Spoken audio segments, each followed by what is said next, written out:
વિદ્યાર્થી મિત્રો, આજે આપણે ગણિતની અંદર બેઝિક શીખીશું. બેઝિક એટલે શું? તે જે તમે અગાઉના ધોરણ ભણી ગયા છો, શીખી ગયા છો, ધોરણ 5 ની અંદર, 6 ની અંદર, એ વસ્તુ આજે આપણે જોઈશું. આપણો આજનો ટોપિક છે ક્ષેત્રફળના સૂત્રો. પણ તે પહેલા આપણે આકૃતિ દ્વારા ક્ષેત્રફળ શું છે, પરિમિતિ શું છે, એ વિશે શીખીશું. અહીં એક આકૃતિ દોરું છું.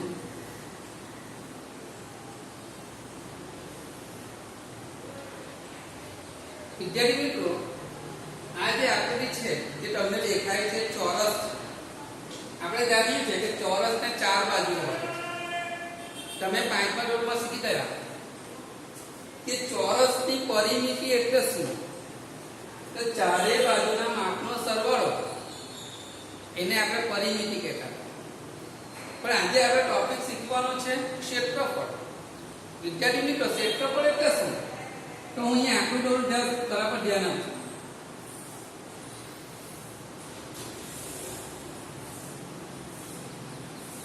વિદ્યાર્થી મિત્રો, ક્ષેત્રફળ એટલે અંદરનું માપ.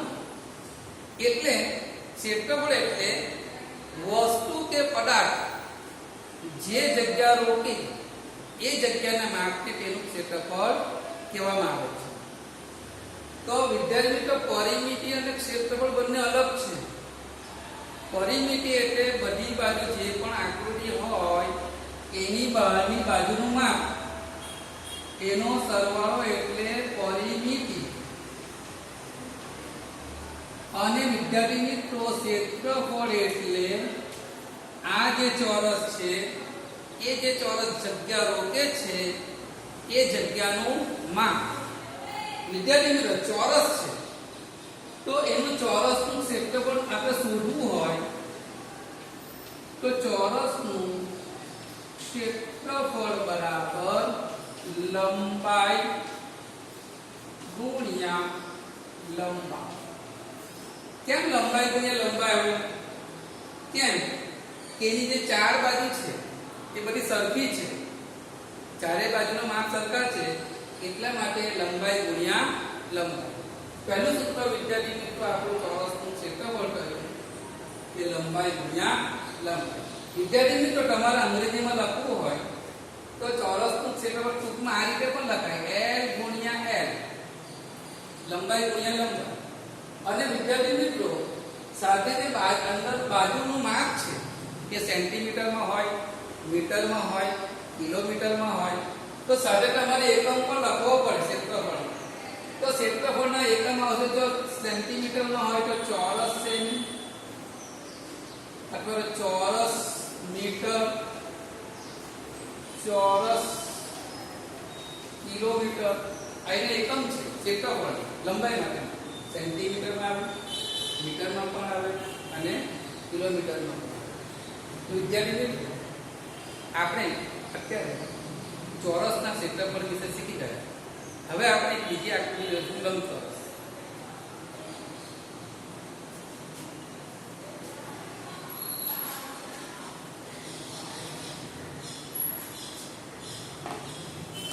વિદ્યાર્થી મિત્રો, અહીંયા તમને જે આકૃતિ દોરીને બતાવું છું,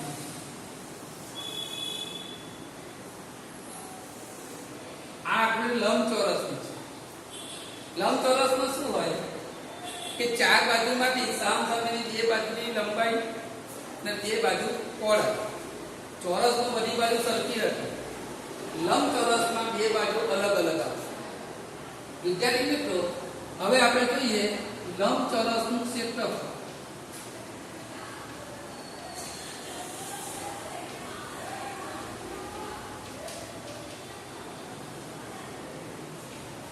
લંબચોરસનું ક્ષેત્રફળ જ્યારે શોધવું હોય વિદ્યાર્થી મિત્રો, તો આપણે સૂત્ર શું લખીશું? તો ચારે લંબાઈ, પહોળાઈ, લંબાઈ અને પહોળાઈ. તો આપણે અંદરનું માપ શોધવાનું છે કે આ લંબચોરસ જે જગ્યા રોકશે એ જગ્યાનું માપ આપણે શોધવાનું છે. આ બોર્ડ છે, એ જે જગ્યા છે એની પાસે લંબચોરસ છે, એ આટલી જગ્યા રોકે છે. તો આટલી જગ્યાનું માપ આપણે શોધીશું. તો લંબચોરસનું ક્ષેત્રફળ બરાબર વિદ્યાર્થી મિત્રો લંબાઈ ગુણ્યા પહોળાઈ, એટલે કે L ગુણ્યા D. એના માટે પણ ચોરસ સેમી, ચોરસ મીટર કે ચોરસ કિલોમીટર જે આપણે માપ હોય એ માપ પ્રમાણે આપણે માપ. જો કોઈ નાની વસ્તુ હોય તો એનો એકમ ચોરસ સેન્ટીમીટરમાં આવશે. જો કોઈ મોટી જગ્યા હોય જેમ કે આપણે વર્ગખંડ એને માપવું હોય તો ચોરસ મીટરમાં આવશે. આપણું સુરત શહેર છે એનું જો માપ શોધવું હોય તો આપણે ચોરસ કિલોમીટરમાં. વિદ્યાર્થી મિત્રો, ચોરસ એટલે તમને ખબર છે કે આ કોઈ તમે ગ્રાફ પેપર જોયું હશે. ગ્રાફ પેપરમાં આવા ખાના આવે. પણ ધારો કે 15 ચોરસ મીટર હોય, ધારો કે એટલે શું? તો આવા 15 ખાના, એક ખાનું, બે ખાનું, 3 ખાના, આ જે ચોરસ જેટલા હોય એટલા ખાના ને એટલું એનું ક્ષેત્રફળ ટોટલ કરવાનું.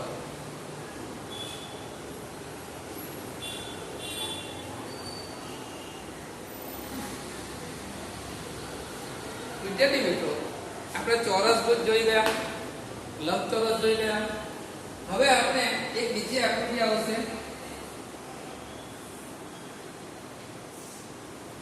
ત્રિકોણ. આપણને ખબર છે ત્રિકોણને 3 બાજુ હોય, ચોરસને 4 બાજુ હોય, લંબચોરસને 4 બાજુ હોય, પણ ત્રિકોણમાં 3 બાજુ હશે. વિદ્યાર્થી મિત્રો, આપણને ખબર છે કે જો પરિમિતિ શોધો હોય તો લંબાઈ વત્તા લંબાઈ વત્તા લંબાઈ 3 બાજુ આવે. પણ આપણે અહીંયા ટોપિક છે ક્ષેત્રફળ, એટલે આ બોર્ડ પર આ જે જગ્યા રોકશે એ કેટલી જગ્યા રોકશે એનું માપ આવશે ક્ષેત્રફળ. તો વિદ્યાર્થી મિત્રો, ત્રિકોણનું ક્ષેત્રફળ શોધવું હોય તો એનું સૂત્ર કયું? લંબાઈ અલગ અલગ હોઈ શકે તો તમને ખબર છે, આગળ શીખી જાય કે ત્રિકોણમાં જે નીચેનો ભાગ છે જેની પર ત્રિકોણ ઉભેલો છે, વિદ્યાર્થી મિત્રો, એને કહેવાશે પાયો. આ પાયો છે કે જેની પર ત્રિકોણ ઉભેલો છે. અને આપણે એક સીધી લંબ દોરીશું તો આ થઈ જશે વેગ. પાયો અને વેગ. વિદ્યાર્થી મિત્રો, હવે ત્રિકોણનું જો ક્ષેત્રફળ શોધવું હોય તો આપણે ત્રિકોણનું ક્ષેત્રફળ બરાબર 1/3 ગુણ્યા પાયો ગુણ્યા વેગ. આમાં પણ એકમ આવશે ચોરસ સેમી, ચોરસ મીટર, જે હોય. જેટલો ત્રિકોણ મોટો, નાનો હોય તો સેન્ટીમીટર આવે, મોટો હોય તો ચોરસ મીટરમાં આવશે. વિદ્યાર્થી મિત્રો, હવે હજુ એક આપણે આકૃતિ જોઈશું.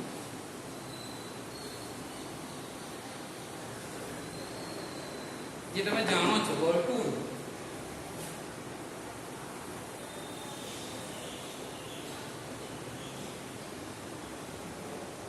વર્તુળ વિશે શીખી તમે જાણો છો મિત્રો કે વર્તુળની અંદર જો તમને વર્તુળનું બહારનું માપ શોધવું હોય, કે જેને પરિમિતિ કહેવાય, બહારનું માપ, તો એ અલગ છે. આપણે અહીંયા શીખીએ ક્ષેત્રફળ એટલે અંદરનું માપ. પરિઘ શોધવો હોય એટલે બહારનું માપ એટલે પરિઘ આવે. વિદ્યાર્થી, પરિઘમાં આવશે 2π. આ પરિઘ એટલે વર્તુળનું બહારનું માપ. પણ આપણે વિદ્યાર્થી મિત્રો અહીંયા શીખી રહ્યા છે ક્ષેત્રફળ. તો વર્તુળનું ક્ષેત્રફળ, પહેલા વર્તુળમાં આપણે,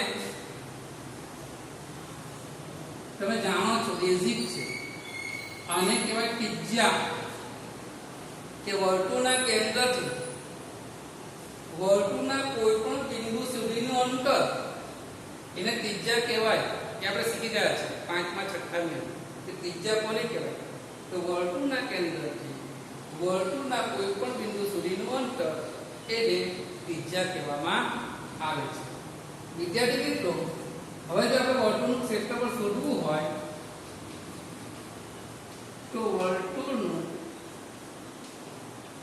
ક્ષેત્રફળ બરાબર પાઈ ગુણ્યા આર ગુણ્યા આર, જ્યાં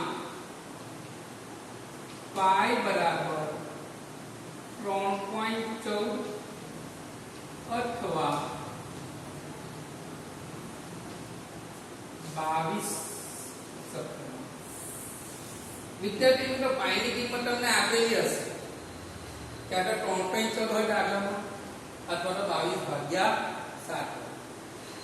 તો આપણે વર્તુળનું ક્ષેત્રફળ તો પાઈ ગુણ્યા આર ગુણ્યા, અને ટૂંકમાં લખો તો આવું પણ લખી શકાય, પાઈ આર નો આપણે સમજ બરાબર પડે એ રીતે આપણે થાય એ માટે આપણે પાઈ ગુણ્યા આર લખેલું છે. બાકી સૂત્ર લખાય છે પાઈ આર નો વર્ગ. આની કે આ છે ત્રિજ્યા છે, ત્રિજ્યાનું માપ આપેલું હોય તો તમે પાઈની કિંમત આપણને ખબર છે તો આપણે વર્તુળનું ક્ષેત્રફળ શોધી શકીએ.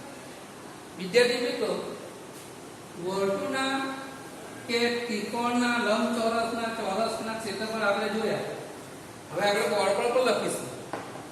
પછી તમે આ વિડિયોનો સ્ટીક કરીને એ ચિત્રમાંથી તમે ક્ષેત્રફળ લખી શકો.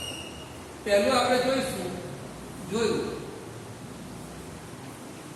ચોરસનું ક્ષેત્રફળ બરાબર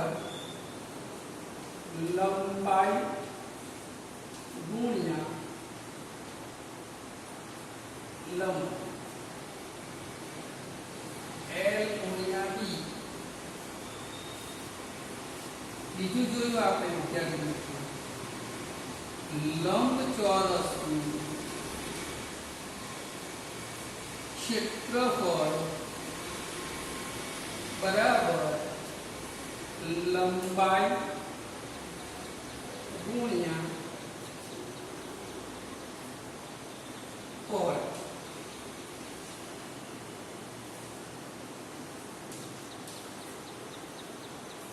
વિદ્યાર્થી મિત્રો, અહીંયા લંબાઈ ગુણ્યા લંબાઈ લખેલું છે બરાબર છે, L ગુણ્યા, પણ તમે એને L ગુણ્યા B પણ લખી શકો છો. કેમ કે ચોરસમાં લંબાઈ અને પહોળાઈ જો કશું હોતું નથી, તો લંબાઈ ગુણ્યા પહોળાઈ પણ લખી શકો, લંબાઈ ગુણ્યા લંબાઈ પણ લખી શકો. હવે આપણે વિદ્યાર્થી મિત્રો ત્રીજું જોઈશું, ત્રિકોણનું